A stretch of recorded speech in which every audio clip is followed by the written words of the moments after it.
Fifth Hour Radio Show. So, Taimak, tell us a little bit about yourself. I know you're a martial artist and an actor. Did one of those specialties kind of build a pathway for the other? What came first for you? Was it the love of wanting to be an actor or the martial arts that got you started in the entertainment world? I guess when I think way back, I was a little kid. My father got me into martial arts. His best friend was a black belt champion and stuff. And what happened was I was always fascinated by actors. Sidney Poitier, Paul Newman, Steve McQueen, of course, Bruce Lee, Yeah. So initially, martial arts because of my father. But then as I was a kid, getting into watching these movie stars, and then also, Superman, the old Superman, and different TV shows, Spider-Man, Batman. I was, just so passionate and fascinated by it all. So it kind of worked hand in hand in a way. So on your website, it says you won the New York State Kickboxing Championship at 18 years old. Now, being such a huge fan of yours, that was really interesting to know. Was kickboxing the only martial art you had been studying at the time? No. Like I was saying before, my father got me into it when I was 6, when I was a little kid. That was karate. It was Goju style karate. And then we stopped and started again. I was about 12, 13 with Aikido and then Taekwondo. My stepfather was a famous boxing coach. He ran a gym in New York City at the time. It was very popular. World champions boxed there. In Times Square Boxing Gym, right there in Times Square, off of 42nd and Broadway. So I boxed because my stepfather was there and I was learning, but I didn't really like it because it's too, it was just like work to me. And with the martial arts, that was more fun because of being fascinated by the whole type of martial arts movies and Bruce Lee. So it was more appealing to that. And then the two kind of met when I found a kickboxing studio where they didn't have many at that time.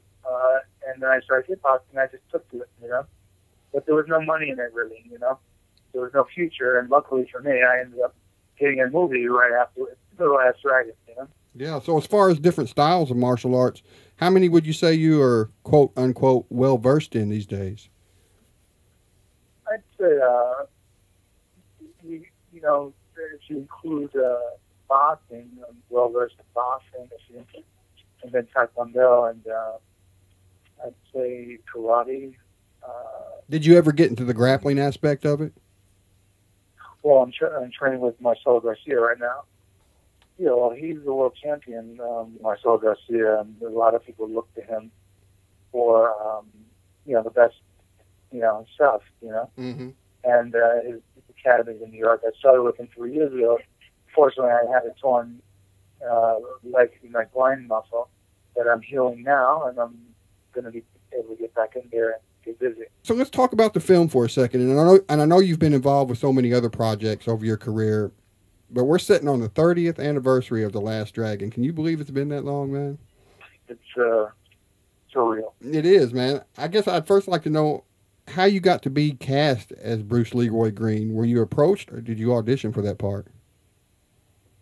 Well, it's a long story, but I'll be as brief as possible. What happened was I was, my friends, and also the gentleman I was training with at the time, Ron Van Cleef, they all were like, look, he'd be perfect for this role of the movie. They don't make movies like this. And, he'd be perfect. And I was like, what are you talking about? And everybody was like, they're casting some movie that's a martial arts movie. And I was like, really? And they're like, yeah, you're perfect for the main role. And I was like, really? That was like a dream because of Bruce. Yeah, it was a dream because of Bruce Lee. I was like always wanted to be a Bruce Lee guy. Yeah, we all did, right? Yeah. So everybody was telling me about it, and then my mother's friend was doing dance choreography on it. So what happened was I ended up getting an audition. but I didn't know anything about auditioning. And when I went in there, I did horrible because they gave me a cold reading. And long story short, I ended up being really sad and working on the role. My friend told me, don't give up because, you know, this role was meant for you. There's a God on earth. And I went back in there and I blew them away, and they actually got rid of another guy and they gave me the role. So after being cast as the lead actor in the film, I want to know what you first did to celebrate. That had to be like the best thing in the world, right? This was your first big gig? Yeah, well, I never acted before except for some school plays. And it was one of those things. It was like, it was surreal, man. I mean, the 30th anniversary of The Last Dragon is in November 8th, you know, urbanactionshowcase.com. They're honoring the whole film, and they're going to screen the entire film on a huge theater in Times Square. And it's just something else, you know. I mean, I used to go to the movie theater just like in The Last Dragon, on 42nd Street, which was the worst decrepit part of the world. And I used to leave it from school when I was 14 and sit in the movie theater, which was a bunch of druggies and homeless guys, but it was the only place really that you can find these martial arts films for like $3 back-to-back, 2-3 movies in a row. And there was a culture in that movie theater that was hilarious because everybody was, you know, it's like everybody knew the characters, because these Asian movies, they would have the same guys playing the same role, different roles all the time, and you would play a good guy in this movie or a bad guy in that movie, but the same characters. So all the people in the audience were like, there he goes, and they'd make up his name, Chin-Woo, and nobody knew the real actor's name. You know? There he goes again, and in the next movie that we watched, it was like 2 or 3 movies in a row. Now he's a bad guy. Do the snake style. Do the tiger. It was just hilarious, and I was just fascinated.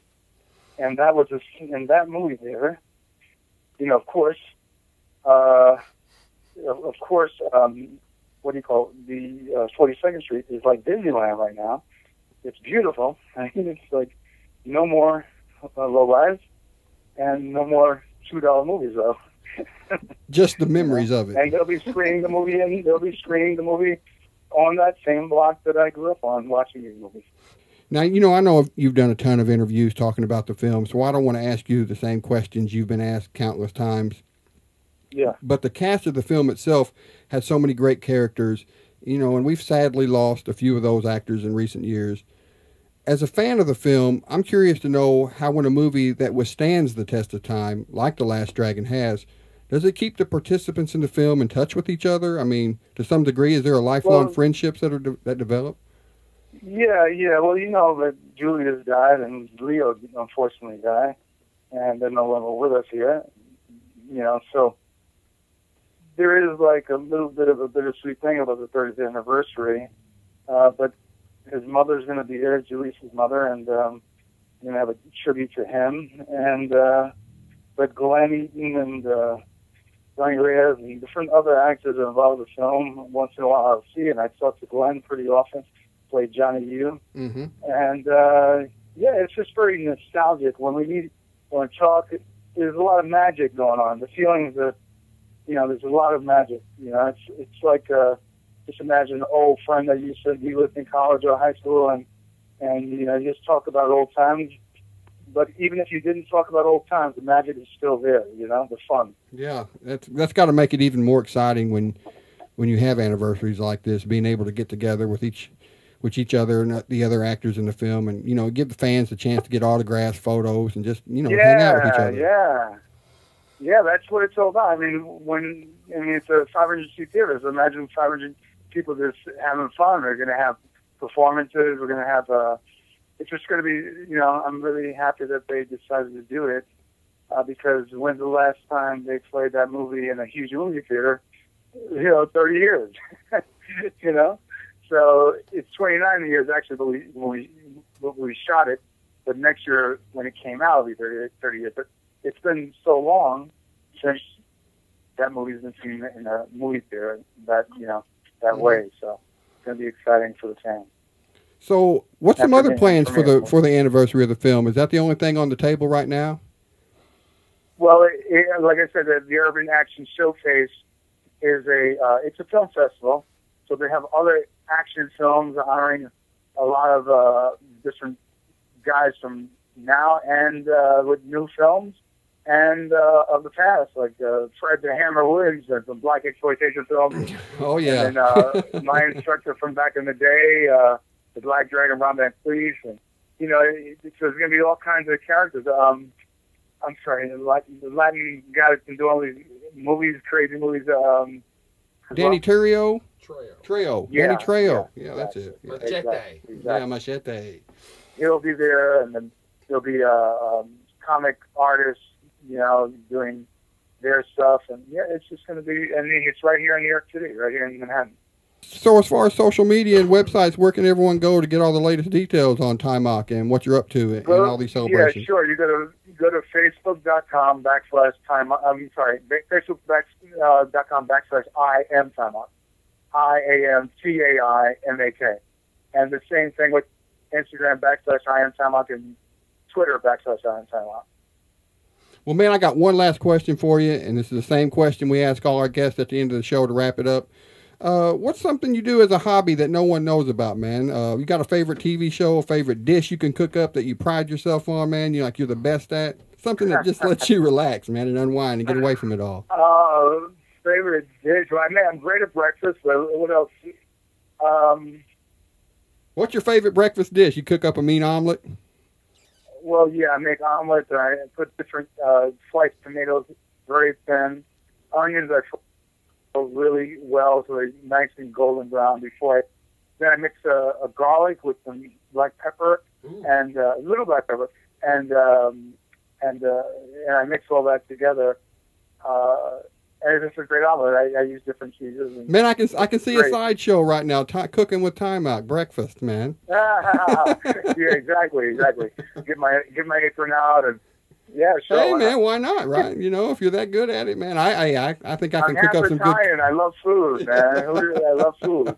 Mamma mia, you know? There you go. Hey, man, I want to thank you for taking time out of your night, man, and joining us on the show, man. It's been really fun, and it's been a real highlight of my career so far. Yeah, man. Well, it's a pleasure. And look for more in the future. A lot. I'm really feeling great about my future and getting back on the ball. So look out for me. I will, and I know you'll do good, man. Good luck with everything you do. Thank you. Same to you.